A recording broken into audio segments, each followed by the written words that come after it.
going to show you something completely different tonight. That's the hallway outside the Bruins dressing room.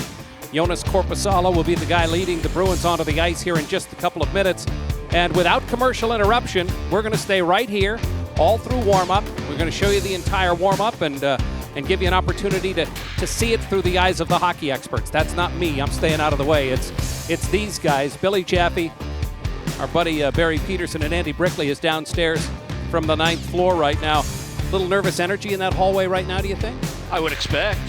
You'd hope. Absolutely. Given the way they played the other night, particularly in that second period, I hope there's a response tonight. What happened in that second period, Brick? Not much. Not much going on as far as the Bruins are concerned. Can you remember a game where you had no shots on goal in a period? No. The one thing here, Brick, is that, usually by now, this time of year, you know who's going first, you know who's going second, but there's been so many changes now. I bet they're looking at each other going, are you, where do you go? Where am I going? Yeah, who's my buddy that I can run, a check into the wall that I used to do it that's not here anymore. Jonas Korpisalo will be leading the Bruins onto the ice here, followed by David Pastrnak. Welcome to Bruins Face-Off Live, presented by Echo Store Technologies. Dale Arnold, Billy Jaffe, Barry Peterson, and Andy Brickley with you as we bring you the entire Bruins pregame warm-ups without commercial interruption tonight here on NESN. You notice how Jonas didn't touch a puck. No. Goalies don't now, but Brad used to. Marchand used to knock them all over. They've had to develop that new routine, Barry, that you're talking about. And it becomes almost like an orchestra out there. Everybody has their little thing that they have to do. One of the other things that hasn't changed, Brick, there's no goalie, so I haven't seen one guy take a low shot yet. Everything is top shelf. My routine was such that my first 2 shots were low on either side of the net, Okay. And I never went by the net close enough that a rebound would come off a crossbar and catch me in the head. Yeah. Helmetless all the time? Yeah. All the time. Oh, yeah, and it's interesting when you mention that, Billy. I mean, you go around the league, and how many guys don't wear visors anymore? It's about five or seven, or six guys, yeah. something like that. And then you watch warm-ups, and certain teams, most of the guys wear their helmets and visors in warm-up, but not everybody. And I'm always curious to see who's not wearing a bucket. Some teams mandate it. They say that that everybody has to wear it. Other teams have acquiesced. And if I remember correctly, Brick, is it this year or next year that it was that everybody has to, there's grandfathered in players that don't have to wear it. And I think they allow bucketless on the rookie lap night. I think that's about it for guys that are in the league, new to the league. Well, Brick, you played for a coach who mandated helmets. Our old buddy Tom McVie, he said there's 40 pucks and 50 guys on the ice. Why would you not wear your helmet? It's more dangerous then. Yeah, he had a way of getting your attention, didn't he? Didn't he, though? Well, I think the other thing, too, Brick, to that point, especially in the old Garden, when it was so small and those areas, those corners were so shallow, you had to be really careful. And I never played for Tommy at the NHL level. Had him 3 different occasions in the American Hockey League, so the helmet mandate was there from him, obviously. But when I was playing for the Bruins, certainly, you gotta give the fans a little look. All right, but did you most importantly, did you wet the hair? Did you have nothing, huh? No. There's always a guy. Have you seen my annual photos? There's not much hygiene going on with the hair. We're getting our first look at Jonas Korpisalo. Brick, we were at the morning skate this morning. It was pretty obvious fairly early on, and Jeremy Swayman stayed on for a lot of extra work after the morning skate that Korpisalo was going to get the start tonight. Well, he certainly earned it. He's lived up to what was expected of him this year. He's given the Bruins an opportunity to win in just about every start that he's had. He's played well lately. Yeah, he's earned an opportunity to start against the Buffalo Sabres, no question about it. And with a road trip coming up, starting in Vegas on Thursday, if I remember correctly, and then you're going to be on the road for a while. I'd expect Jonas to get at least one, if not maybe even 2 of those on the road trip. Yeah, and the amount of points that they garner will also be part of that equation as to who's playing and when they're playing and the health of both goaltenders and obviously their level of play. When we take a look at the teams lining up, one of the changes here with the trade, Brad Marchand was the guy who always gathered the pucks out of the net and distributed them. Mason Lowry has inherited that task now. And that's not really a surprise, not really knowing Mason all that well, but he's a guy that likes to touch the puck in the game. He wants to be around it, he wants to handle it, he wants to skate with it, he wants to make plays, he wants to shoot, and I think guys like that like to touch the puck a lot in warm-up. I also think with that blade that he has, it's like a shovel. It's so big. He might as well go in there and get all those pucks out, huh?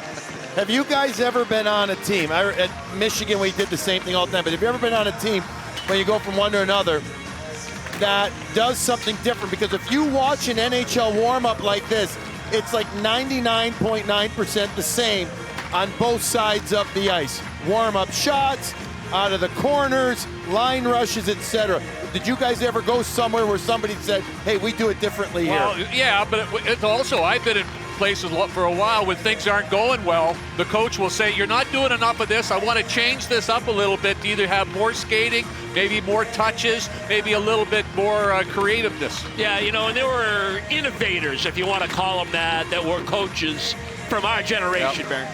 You know, the Ted Saters or the Roger Nielsen's, and they may want to institute something different, but it was met with so much resistance. So much resistance from the players. One of the things that's different from when you guys played, Barry and Andrew both, and we've been seeing examples of it here as we're watching warm-up, is the interaction with the fans. Oh, yeah. And the players giving pucks to kids and sometimes getting traded candy for pucks and all that stuff.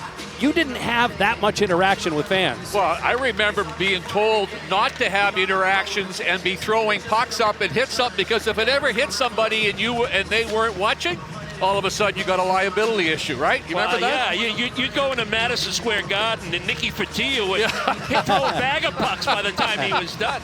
But Barry's right, it was frowned upon, and God forbid you ever get up by the red line and said hello to a guy on the other team. Yeah. Right. That never happened at any level. Your coach and your teammates frowned upon that. Now, I think sometimes they have PA meetings at the center ice sometimes. I can remember in particular, not at this level because we had gone to the the separate ice by the time we got up here. But in junior, before the warm-up, we had more brawls that would start because the puck would go over the red line and you had to go back and get it, right? And all of a sudden, all heck would break out. How about, Go ahead. I was going to say, how about the goalies? You could argue are the most important guy in the warm-up, the starting goalie, right? There's certain guys that love to get hit by the puck. There were certain goalies that would barely move in warm-up. They didn't care if they got hit by or not. They just wanted to get through their routine. And then other guys would compete their backsides off. So did you guys experience guys like that were very particular? Yeah, I kind of kept my distance and didn't pay attention to the goaltenders. You know, they were a different breed. You left them alone. Still are. Gets them ready to play. But there were guys that took warm-ups that were so intense, and they were so dialed into what they were doing that you had to make sure what their routine was, right, so there was no body contact. Terry O'Reilly was one of them, okay? It was the Tasmanian Devil for a reason. He worked so hard, whether it was practice or warm-up. When he was going, you had to get his routine, because when he went in the corner, he may not keep going up the wall. He may turn and come back against the flow or something like that. So you really had to pay attention. You know, the game's so hard, right? The competition is so fierce that my philosophy, Barry, was, I wanted to use that 15 minutes just to get a little sweat, get feeling good. I didn't want to get my heart rate up to about 150 or 160. I want a nice, easy skate, get a lot of touches, make a lot of passes, forehand, backhand, throw some pucks, especially if it was on the road. Throw pucks, wraparounds, cross-corner dumps, put it up on the glass, see if there was any nuances that you had to pay attention to. How about for afternoon games? Because here in Boston, we've played a lot over the years. It was always a little bit different approach, where you had to, you had your pregame a little earlier, but when you got to the ice, I always felt I had to work a little harder mentally to get that sweat going. Yeah, and I think that the afternoon game, because of the off-ice stuff, is on a different bit of a schedule. That the routine that you implement as an individual during warm-up was critical to get you in the right frame of mind. I can tell you, Michigan, I used to love pregame warm-up. Sometimes that was the most I touched the ice for a while. and so I wanted it to really get going. Henry Jokiharju led the stretch this morning at the morning skate, former Buffalo Sabre. He asked the Sabres to trade him. He was only getting 16 minutes a game there. He comes to Boston. He's getting over 20 minutes a game. I would have expected, and I was trying to keep an eye on him, he probably said a few hellos during the early parts of warm-up. Yeah, Middlestat was there, Zadorov was there. I'm worrying, not worried, I'm curious. Dale, ancient tradition. Yeah. Any money on the board for this game from all three players? I would think there is some, yeah. You got to explain to fans what that means now. Yeah, you know, game-winning goal was worth X amount of dollars because you wanted to beat your former team. Yep. So the incentive was you put some money up on the board, and whoever had the game-winning goal got to collect. I'll tell you this about players and interaction. I don't know. I didn't see any interaction. It doesn't mean he didn't wink or nod at anybody. When you're down, like when I'm doing, you know, rinkside, you see guys kind of nod at each other. They know each other. The goalies seem to get closest to the red line now as well. But players seem to meet up more than anything after the game. They meet, underneath there, and that's where they seem to do more communication, especially with former teammates. Well, and I would also add to that, in our day, there was no social media. We weren't texting each other and say, you know, we'll see you, whatever. And as guys have talked about, Marshy and everybody, you know, when they got traded, all of a sudden all their buddies are texting them. He just got a new phone, so now he's Mr. Mr. Technology now. So listen, the last time these two teams played, January 28th, the Buffalo Sabres had two guys with hat tricks, J.J. Peterka and Tage Thompson. And as we said this morning, Rick, terrific, talented players. But if you're the Bruins, that's got to stick in your craw. Oh, sure, absolutely. And you better remember that game, and you better have some animosity from that game if you're really a true Bruin in this instance. And I think really it lends itself to what the theme of the night should be. You got to dig in defensively. Yeah. You know, that's the best message you can send as a player right now, as a team that's outside the playoff structure, that's trying to get in, that you're committed without the puck, in your own zone, in your penalty killing, with your gaps in the neutral zone. All that stuff has to be on display because it wasn't there enough in the last couple of games. No, and I think that's one of the reasons that we've been talking about Buffalo hasn't made the playoffs for 14 years is because of that structure. I don't really think it's been there. They want to get into one of those types of pond hockey games, 7-6, 7-5. If you're the Bruins, you want to win this thing like 3-1, right? Yeah, and I would add lack of leadership in the organization. That hurts all their young players. I think it hurt a guy like Middlestat when he was in Buffalo. Big time. It's hurt a lot of players that have been there. A lot. It's put them on their heels. This is the part of the warm-up now after all the line rushes have been done, fellas, where you really see guys go through individual routines. Certain goalies like taking a lot, some like taking fewer shots. But you start seeing guys do things totally separately, and now in the next minute or so, guys start leaving the ice at different times too. Some guys want to be the first guy off, and then there's always the guy who has to be the last guy off. I was long gone by this. I was going to say, you were doing the crossword puzzle. But as we do know, the last guy to go off all the time was Brad Marchand. Yes. You know, he was always the last guy to go off. And what happened is, especially come playoff time, when the stakes are so much higher, there was always another guy from the other team that wanted to be the last guy off too. And sometimes they have the thing about shooting the puck all the way down the ice to the other net.